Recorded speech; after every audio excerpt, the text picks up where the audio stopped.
இன்றைக்கி vegetable biryani, side dish வந்து முட்டை, அப்புறம் ஆனியன் ரைத்தா. சாப்பிட்லாமா? நல்லா சூடாக இருக்குது. இந்த கிளைமேட்டுக்கு, சில் கிளைமேட்டுக்கு நல்லா மழை வேறு பெஞ்சிட்டே இருக்குது.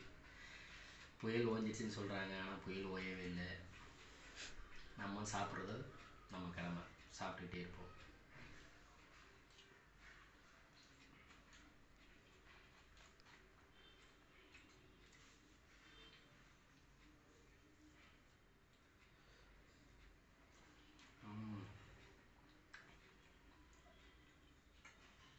வெஜிடபிள் பிரியாணி அவ்வளோ டேஸ்ட்டாக இருக்குது. மட்டன் பிரியாணி அவ்வளோ டேஸ்ட்டாக இருக்கும்.